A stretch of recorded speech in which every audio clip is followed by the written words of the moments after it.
welcome back to Duckman Cycles and VW Garage. I'm your host, the Duckman. Behind me here we have the DoodleBastard. This is something I've been working on for several years, just like all of my other long-term projects. But we're nearing completion on this one. We're actually finally getting close. This is going to be a quickie video. I'm just going to go over a couple of the things that I've done on it recently and show you where we're at. And it's not too far off from actually getting done and being ridden. Quite a surprise to say, even coming from me. I can't believe it. But as always, if you like this video, give me a thumbie, click that little subscribe button down below, and pluck that little dingle belly. That gives you an update every time I upload a new video. Now don't forget, I've got other YouTube channels as well, not just Duckman Cycles, but I've also got Ski to the Duck and VV the Duck VV. So please head on over there and give them a subscription too, so you don't miss a thing. Once I've got this bike together, I'll be cruising around on it over on the VV the Duck VV channel. So if you want to see more about this bike, once it's completed, it's going to go into my life channel, and that's stuff that I do. So I'll be doing regular video blogs with this bike. Well, anyway, off to the bike. Thanks for watching.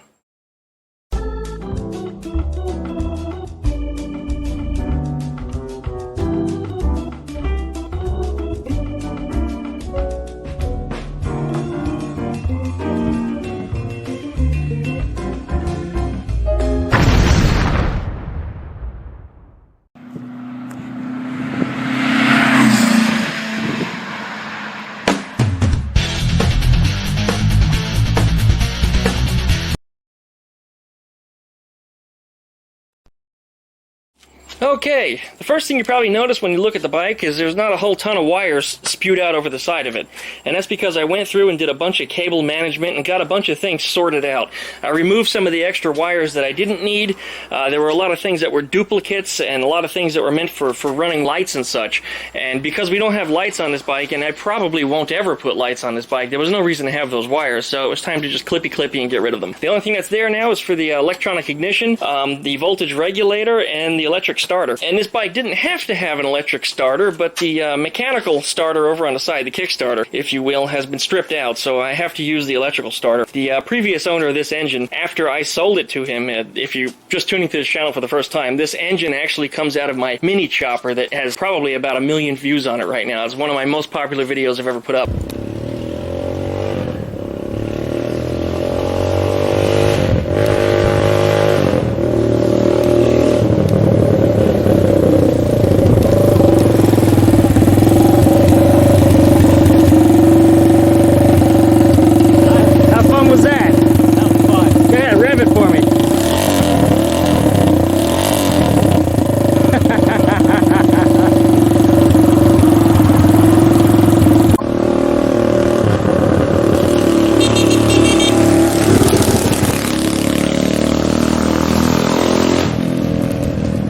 Man, sounds nice.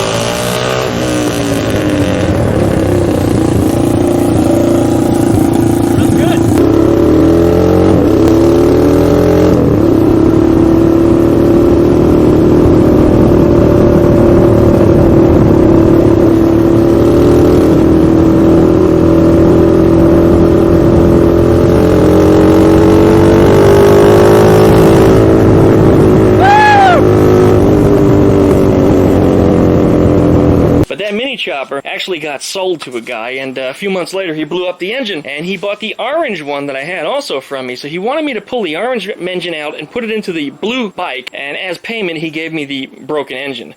Well, I managed to fix it. It needed a new starter sprag, a new starter, and a bunch of other little things, but the Kickstarter I have no plans on fixing. I just made sure that there was no shrapnel laying down the inside of the case on that side, and we're good to go for that. But as I said, I got the electrical wiring here sorted out. Everything is up in here. I need to put a little connector on that. I need to get some zip ties to tie some of these things in place. That's the only thing that's really left as far as that's concerned. If you notice, my welder is hooked up here, and if you've been watching my Volkswagen Beetle videos, there's Eleanor right over there, you will have noticed that I had problems getting the ground to work when I was welding up the gas tank that was on there, and wadding up some copper wire underneath the alligator clip here actually works pretty good to spread out your ground, and in this case I actually need to wad it back under there, but when I touched it I loosened it up. Putting a big wad of copper underneath there and cleaning this connector made all the difference in the world, in addition to tightening the connector inside the welder. At that point, I started doing some welding here, and one of the things that I was stuck that I couldn't finish is the chain was all sloppy. And these bikes are not meant to have a chain adjuster. Instead, they have an idler that bounced around in here, and it was a real piece of crap, and it never really worked right. So I didn't want to deal with that. I'd rather have a chain that tightens up properly. So I put on some Pook moped adjusters, but the problem with the Pook moped adjuster is there was no place for the adjuster to come through.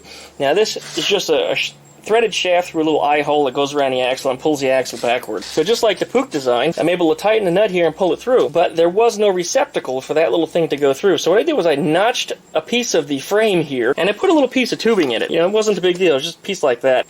Cleaner cut, of course, but just like that, once I got that notch in there, I slipped the tube into place, and then I welded it in, and then I slide the adjuster through it and tighten the nut on the back. And if you watch this, here we go. Now we have a tight chain. That's way tighter than I would need it, but it demonstrates that it does function. And that was rather critical to getting this bike rideable. I mean, really critical. There's only a few things that are left. I mean, paint, of course, is one of them. But I'm not going to paint it before I get that first ride. No. I'm not going to make you guys wait through all that. We're going to get this thing completely mocked up and rideable. And even in its shitful-looking condition, I'm going to go ahead and take this thing out for a cruise, and we're going to beat the pork off of this thing. One thing I do need to address here also is the brake. It has no cable on it, and the rear caliper that's over here, you really can't get a good look at it. There it is. I'm not sure if it's actually still good, or if it needs new shoes in it, or brake pads, or, you know, whatever you got. I'm gonna have to tear that apart and see that works. I mean, you know, who needs brakes, right? I could just put my feet down and stop, right? That works. And I suppose that would work, but no, this thing's going to probably hit speeds of around 70 miles an hour, maybe even a little bit faster than that with the way I've got the sprocket set up. And yes, I did the math on that. I had somebody call me out telling me that I put too small of a sprocket on the back here. But I asked, you know, did you do the math on this? I did. I covered that in a previous video. So this is now nearly completed. I mean, there's not a whole lot left that I have to do other than, you know, fix the brakes, a little bit of wiring, and oh, and I need a gas tank. Oh, where did I put my gas tank? Oh, I lost it again. Oh, no! There it is. This is the gas tank template that I made a couple years ago, and I think I showed it a couple videos ago, but I lost it. And I would have had the tank made by now, except I couldn't find it. And unfortunately, this mocked-up tank got crushed. Now, that's not too big of a deal, because each one of these panels, I can cut these out, lay them flat, and just cut the sheet metal, and I get this thing welded back together. But it was a really cool trapezoidal-shaped tank. Oops.